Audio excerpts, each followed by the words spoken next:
Why, hello there, folks, ladies and gentlemen. JP Mitchell here, back today for another video. So I want to talk about my story to recovery from autism, and I want to talk about the before footage when I had autism versus the after footage when I didn't have autism anymore. So let's do this, guys. So my name is JP Mitchell. I was born in Souk, 1998, on May 10th for my first birthday. And this is my story of how I recovered from autism and how I want to give other families who have autistic children hope and encouragement to pay close attention to your child and to never give up. So I have some more photographs to show you guys, and I hope that this will give you a better understanding and a better moral perspective on what autism actually is, how it occurs, and how it's really difficult to have an autistic child. So let's do this. So my story officially begins in 1988 on my first birthday, and autism came into my life when I was about ages 2 to 3 years old. So my life started off, normally like every other child's life should, and then all my my smiling, my language, my communication, my eye contact, all of that suddenly disappeared, and I slowly started to slip away into the world of autism.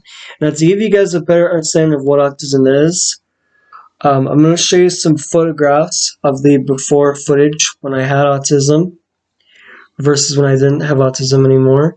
So I showed you guys before this in the last video. Here's the first one of me. You guys can see there, that's me. As you see, a little autistic child, lost in his own world. Showed you that one. So that's the first photograph. That's the first one. So let's place that one over there. Now here is one that I actually like a lot. This is another one. But this is not an autistic photograph. This is more of a me slowly recovering from autism. So that is like a 40-50% recovered from autism. This is where I'm more like focused in school. I'm more like I'm all happy and stuff like that. So that's that one.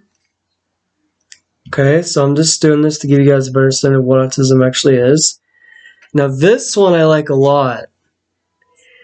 This one is kind of like, you can't touch me, this and that, right? So this one is where my smile is completely returned.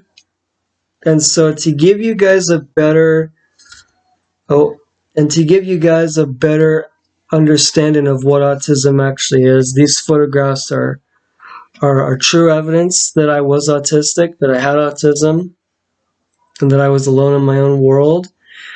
And so my story with autism is extremely scary. It's sad, it's emotional, but at the same time, there was hope in front of us. And we did one program, which is at the Queen Alexandra. It was known as the Anscombs Project. Spelling that right for you. And basically that project was, just finding out, why am I acting like this?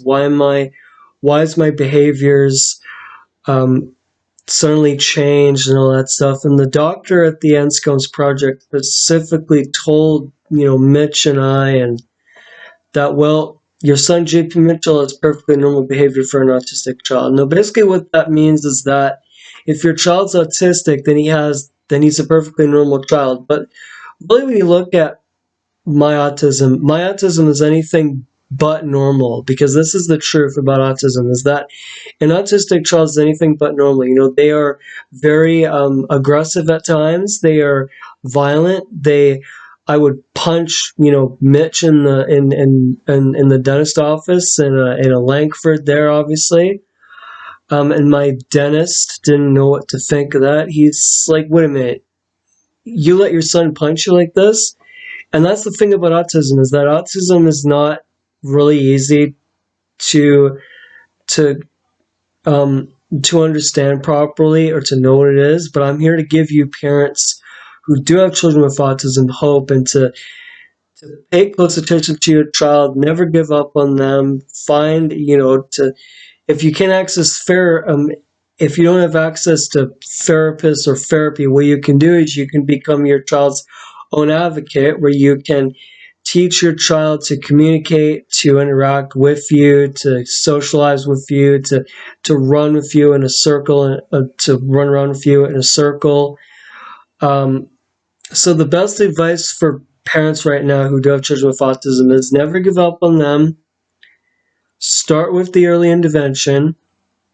Start with getting the therapist. And there's one more thing I wanted to tell you parents out there. There's one more key thing that you parents out there should know, is that if your child is not eating, if your autistic child is not eating, then place your child on the casein gluten-free diet, or the brat diet, or the GAPS diet, because what these diets are going to do is they're going to release and remove all the bad toxins out of your child's body to help them, to talk more, to communicate more, just a little bit, to help them socialize, to help them look at you, to help them smile at you.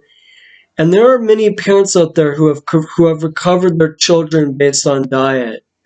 So my autism recovery story comes to an end when I was 18. I mean, all my symptoms were all pretty much replaced with normal behaviors. I stopped biting Mitch. I stopped kicking some lady's car, because I did that when I was younger, obviously, when I had autism, of course. I used to throw temper tantrums in the old Shoppers Drug Mart store in Souk here before it unfortunately closed down, unfortunately. And if you look at me now, I talk to people, I interact with other people, I socialize, I communicate, I function properly, I talk to the little kids, I play with them, I interact with them, introduce myself to them. I'm I'm just living proof that autism recovery is possible, and it can happen for some children. But don't get your hopes up too high, because it's a 50% chance that your child may and might recover from this.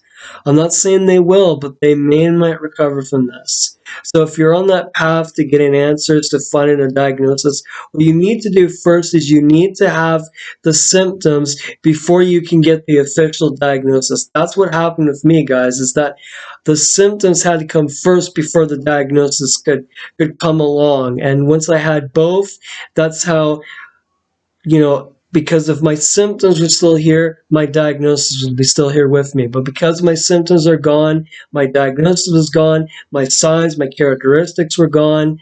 So that's how I recovered from autism, was witnessing, believing, and my parents never given up on me. Mitch and Peggy never given up. Sokla never given up on me. The Anscombs Project, Sunny Hill, my schools, my teachers, my EAs, my peers, my friends, my respite workers, of course, never given up on me. Everybody never given up on me. Allowed me to completely recover from autism and to lead more of a normal, functional, independent life. So if you parents out there want to, you know, send me an email, send me an address. Here's my email at jpmitchell@autismrecovery.com. Go on there, leave a message, leave an email on my recovery from autism. If you have any questions on it, how I recovered, how I emerged, feel free to answer those. Feel free to send me a question.